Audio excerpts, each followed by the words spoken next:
जय हिंद दोस्तों। उत्तराखंड के सभी एग्जामों के लिए हमने एक उत्तराखंड हिस्ट्री का फाउंडेशन कोर्स स्टार्ट किया है।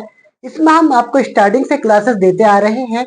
हम कुड़िंद वंश तक कंप्लीट कर चुके हैं। आज हम कुड़िंद वंश से आगे की क्लास को कवर करेंगे।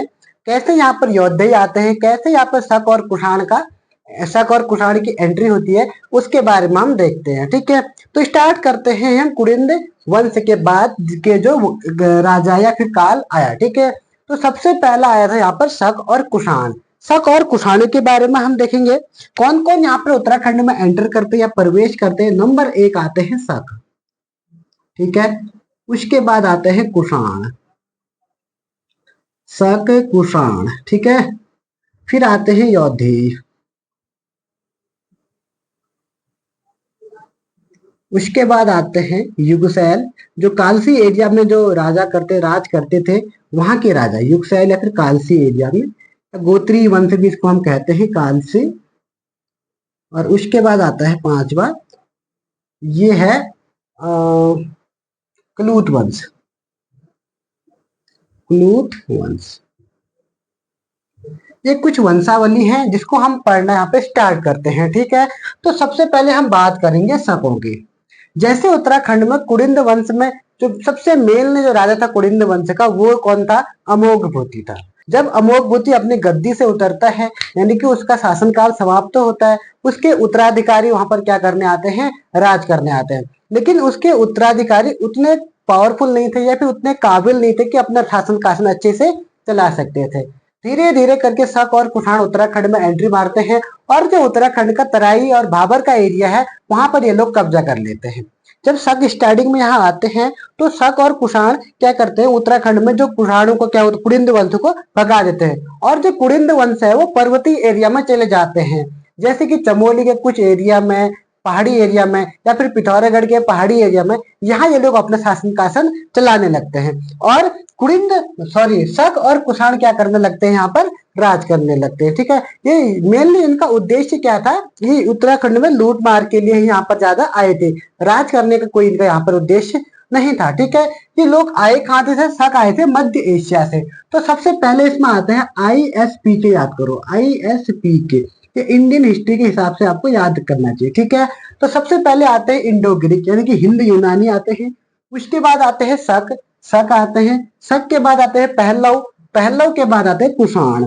यही क्रम उत्तराखंड में भी रहेगा। ठीक है, पहलव उत्तराखंड में कोई इनका वो दिखता नहीं, हिंद यूनानियों को भी कहीं कहीं पर कोई वो डार्क मिलता नहीं, इनका कोई वो हमें मिलता नहीं है कि ये लोग आए थे करके। कौन? इंडो ग्रीक और पहलव। हमें मेनली जानकारी मिलती है एक शक और कुषाण, तो इन दोनों के बारे में हम यहाँ से पढ़ेंगे। ठीक है, तो सबसे पहले बात करेंगे शक की। शक आए कहाँ से थे? शक आए थे मध्य एशिया से। ठीक है, शकों का एक बहुत अच्छा राजा कह सकते हैं, बहुत पावरफुल राजा, जिसका नाम था नहपान। इसको याद करना, शकों का पावरफुल राजा कौन था? नहपान। ठीक है, इसमें आपको कौन इनका संस्थापक था ये याद करने की जरूरत नहीं है, क्योंकि अभी हम उत्तराखंड की हिस्ट्री पढ़ रहे हैं, ना ही हम भारत की हिस्ट्री पढ़े, इंडिया की हिस्ट्री पढ़ रहे हैं। जब हम इंडिया की हिस्ट्री पढ़ेंगे तो वहां पर हम इनको डिटेल से कवर करेंगे। लेकिन अभी हम बात किसकी करेंगे? अभी हम केवल उत्तराखंड के हिसाब से यहाँ पर देखेंगे। ठीक है, शक उत्तराखंड में आए तो शकों ने उत्तराखंड में शक ज्यादा सूर्य देवता की ये लोग पूजा करते थे, तो इसलिए इन्होंने यहाँ पर सूर्य मंदिर की स्थापित किए या फिर यहाँ पर सूर्य मंदिर को बढ़ावा दिया। अब दोनों में से किसी एक चीज तो उन्होंने किया ही होगा, या तो सूर्य मंदिर को बढ़ावा दिया होगा या उनकी स्थापना की होगी। इसीलिए उत्तराखंड में सूर्य मंदिर बहुत फेमस है। इससे आपके एग्जाम में क्वेश्चन भी पूछता है। ठीक है, तो सूर्य मंदिर से क्या क्या क्वेश्चन आपसे पूछ सकता है? सूर्य मंदिर, उत्तराखंड में लगभग 8 से 9 सूर्य मंदिर है, जिसको मैं डिटेल से आपको यहाँ पर करवा देता हूँ। ठीक है, तो ये सूर्य मंदिर आपको याद होने चाहिए, ज्यादा आपसे पूछेगा नहीं, बस इतना याद रखो। अल्मोड़ा में याद रखना एक, अल्मोड़ा में 3, अल्मोड़ा में है, अल्मोड़ा में 3 मंदिर है। पिथौरागढ़ में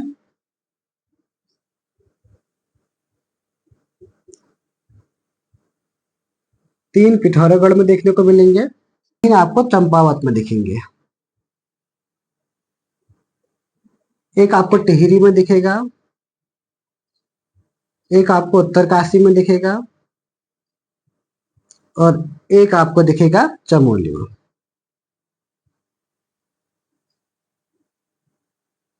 वन वन वन टोटल कितने हो गए? 3 3 6 3 9, 10, 11, 12 करके, ठीक है। तो ये 12 मंदिर कहाँ पड़ते हैं? ये सूर्य मंदिर उत्तराखंड में पड़ते हैं, ठीक है। अब किस किस जिले में पड़ते हैं इसकी भी बात करेंगे और इनका नाम क्या है वो भी हम देखेंगे, ठीक है। तो सबसे पहले हम बात करते हैं किसकी?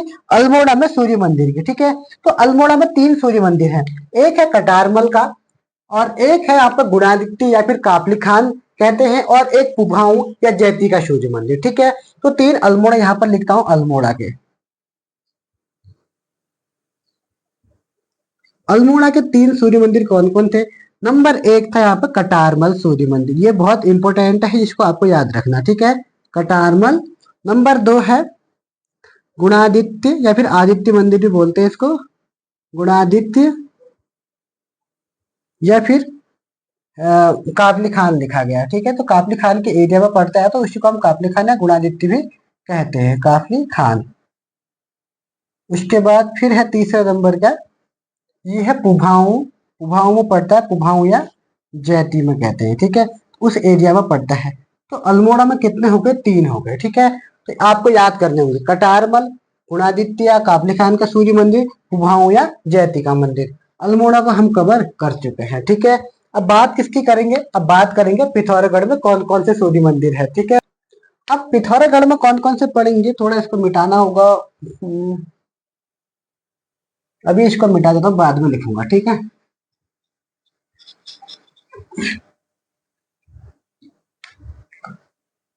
पिथौरागढ़, पिथौरागढ़।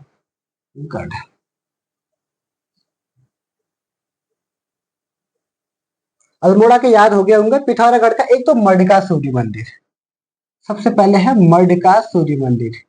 मड का सूर्य मंदिर कहाँ पड़ता है? पिथौरागढ़ में। एक चौपक्या देवी मंदिर, चौपक्या, चौपक्या देवी मंदिर, चौपक्या देवी या सूर्य मंदिर ही कहते हैं इसको।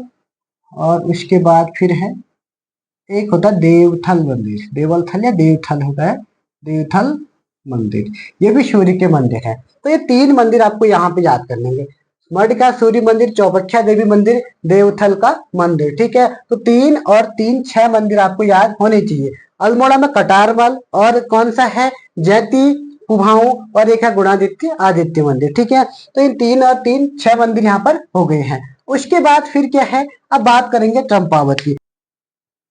चंपावत,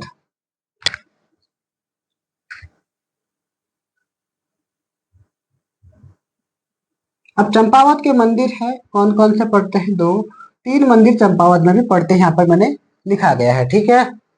सबसे पहला है मड़गांव का सूर्य मंदिर, मड़गांव का सूर्य मंदिर। ये कौन सा है? मड का सूर्य मंदिर, ये मड़गांव का सूर्य मंदिर है, ठीक है। मड़गांव का सूर्य मंदिर। दूसरा पड़ता है रमक गांव का सूर्य मंदिर, रमक गांव का सूर्य मंदिर। और तीसरा क्या पड़ता है? सुई का सूर्य मंदिर, सुई का सूर्य मंदिर।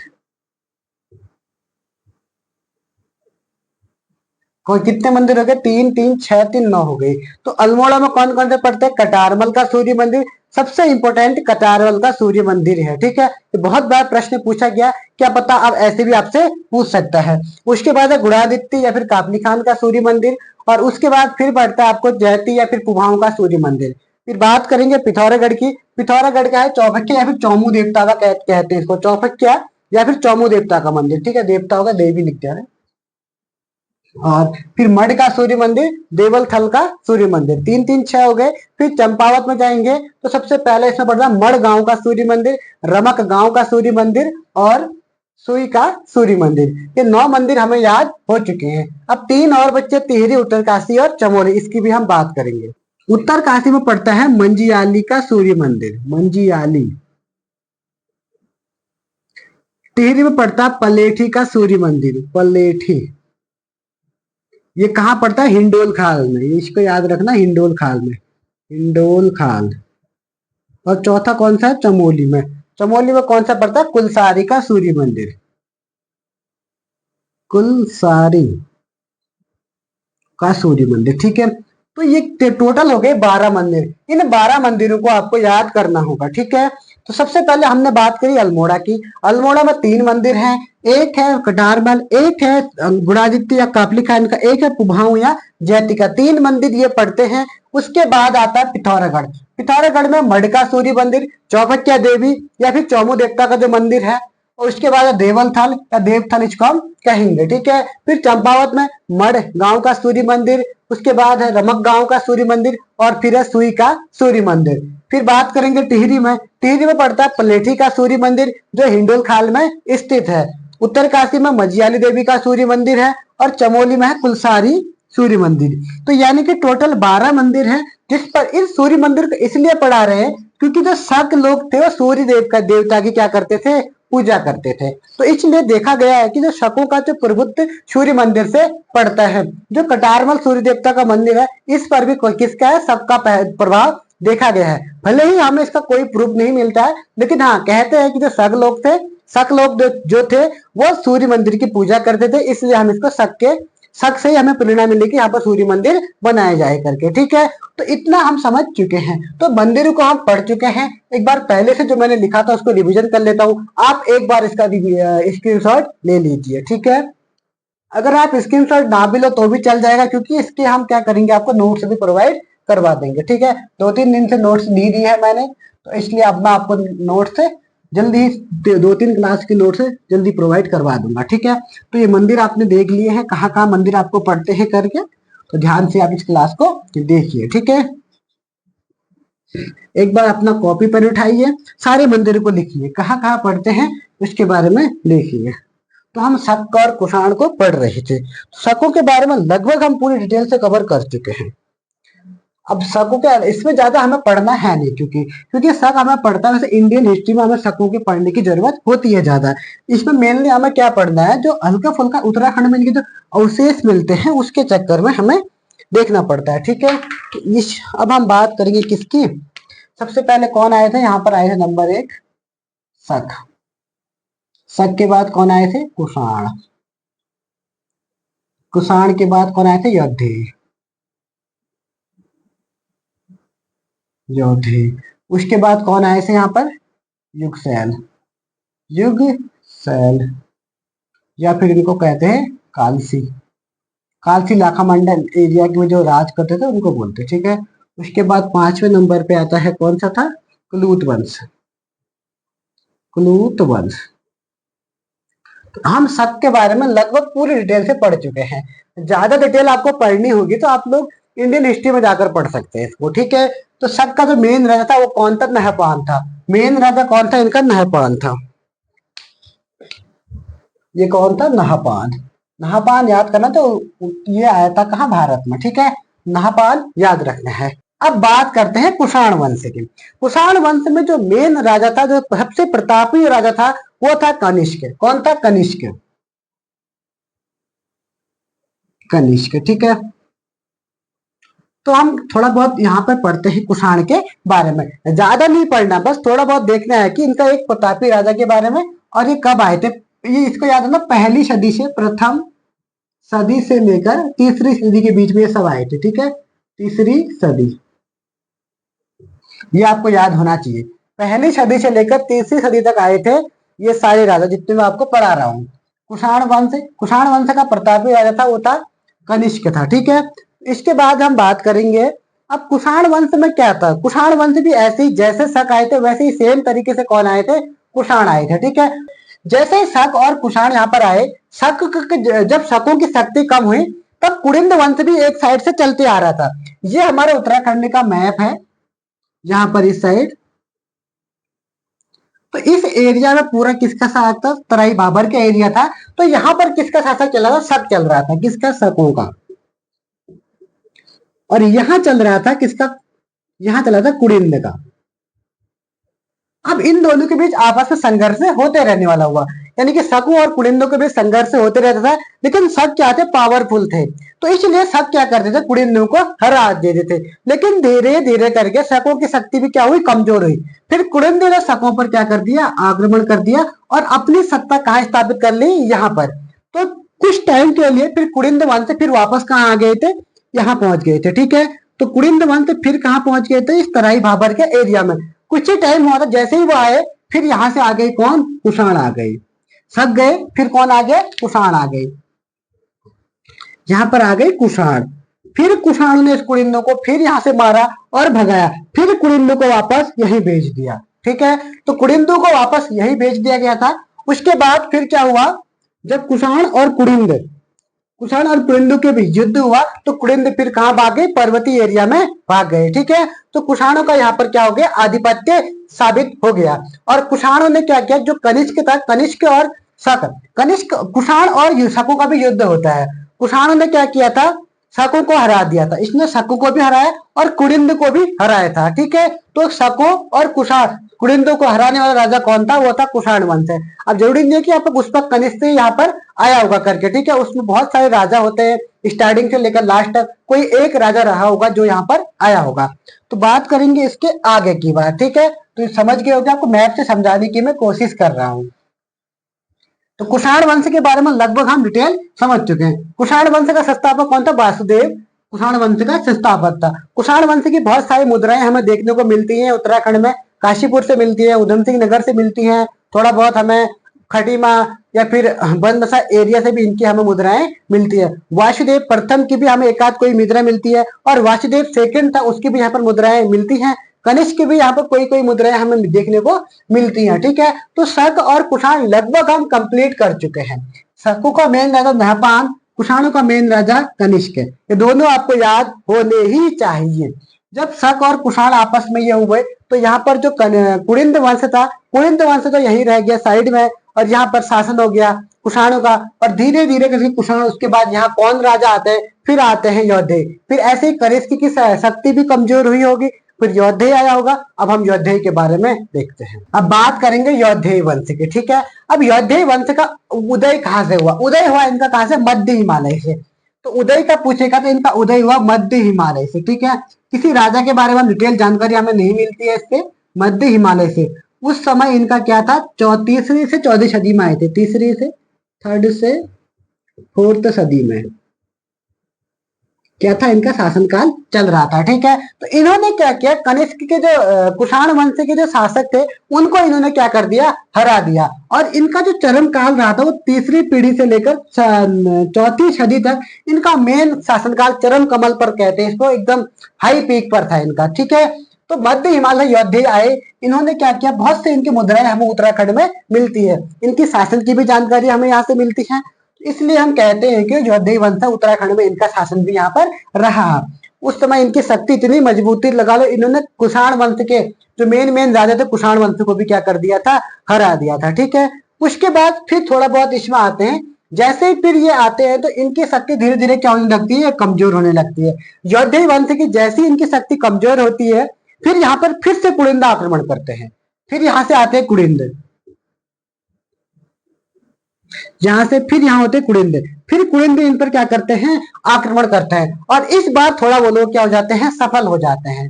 जैसे ही वो लोग सफल होते हैं तो लगभग 20-30 साल कह सकते हैं, लगभग थोड़ा एरिया तक क्या करते हैं, एकदम करेक्ट टाइम तो हमें नहीं पता है, थोड़ा बहुत एरिया में क्या दिखने को मिलते हैं, कुड़िंद देखने को मिलते हैं। फिर कुड़िंद का वंश कहाँ होता है, तराई भाबर एरिया में। ठीक है, तो योद्धे के बाद कौन आते हैं, कुड़िंद आते हैं। कुड़िंदों ने क्या किया, थोड़ा बहुत एरिया इन्होंने क्या किया, कब्जा लिया था, किसका, योद्धे वंश से। योद्धे वंश की शक्ति कमजोर हुई, फिर कुड़िंद ने आक्रमण किया, और आक्रमण करने के बाद क्या हुआ, मध्य हिमालय में जो उत्तराखंड के जो तराई और भाबर एरिया में था वो कुड़िंद वंशों का शासक हो गया। लेकिन कुड़िंदों का जो शासन था वो कुछ टाइम तक ही चला। जैसे ही कुड़िंद आगे बढ़ते हैं, शासन करने की कोशिश करते हैं, तो फिर यहाँ पर आते हैं कौन राजा, युगसैल कालसी के। जो युगसैल होते हैं कालसी और लाखामंडल एरिया में जो निवास करते हैं, यहाँ से एक राजवंश उत्पन्न होता है, उसको हम युगसैल या गोत्री वंश यहाँ से हम कहते हैं। तो उसके बारे में अब हम देखते हैं। युगसैल वंश का मेन जो प्रतापी शासक था वो था शीलवर्मन। शीलवर्मन को इतिहासकारों को इस पर बहुत विभेद था। कोई कहता था कि जो शीलवर्मन है वो यदुवंशी है, कोई इसको कुड़िंद मानता था, लेकिन अधिकतर इतिहासकारों ने क्या माना, युगसैल या कालसी का शासक था। ठीक है, फिर शीलवर्मन ने क्या किया, यहाँ से कुछ चीज लूटा उठा और कुड़िंद वंश को वापस यहाँ से भगा दिया गया था, और कुड़िंद वंश का यहाँ से क्या हो गया, अंत हो गया। इसने यहाँ पर कालसी लाखा मंडल में 4 वो कराए थे, क्या, यज्ञ, 4 यहाँ पर अश्वमेध यज्ञ कराए थे। इसको याद रखना, ये 3 से 4 बार प्रश्न पूछा गया है। 4 अश्वमेध यज्ञ कराए हैं। अश्वमेध यज्ञ किसने कराए हैं? राजा सिलवर्मन ने। युगसैल या कालसी वंश का ये राजा था और इसने 4 यज्ञ वंश कराए थे, ठीक है। उसके बाद फिर आता है एक छोटा सा वंश, मित्र वंश कहते हैं। मित्र वंश में ज्यादा कुछ था नहीं, काशीपुर के एरिया में इसने थोड़ा बहुत शासन किया, उसके बाद वो भी वापस चले गया था, ठीक है। उसके बाद आता है कुलूत वंश। अब हम कुलूत वंश के बारे में देखते हैं। जब सब कुषाण, यौधेय, युगसैल सब यहाँ पर उत्तराखंड का शासन इनका खत्म हुआ, उसके बाद आते हैं कुलूत वंश।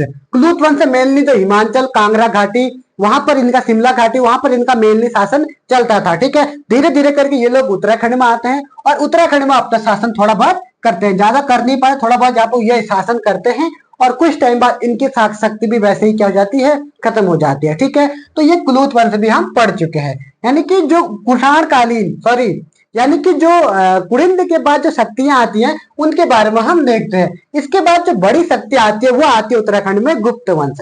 अब गुप्त वंश के बारे में हम नेक्स्ट क्लास में कवर करेंगे। आज की क्लास में हम इतना ही देखते हैं। सब कुठान, यौधेय, युगसैल, कुलूत वंश ये पूरा हम कवर आपको करवा चुके हैं, ठीक है। अब इसके बाद जो क्लास आएगी उसमें हम पढ़ेंगे गुप्त काल के बाद उत्तराखंड में कैसा रहा, कैसे गुप्त काल में उत्तराखंड में शासन चलता था, इसके बारे में हम डिटेल से अगली क्लास में आपको कवर कराएंगे, ठीक है। तो आज की क्लास में इतना ही, फिर मिलेंगे नेक्स्ट क्लास में। तब तक के लिए जय हिंद, जय उत्तराखंड।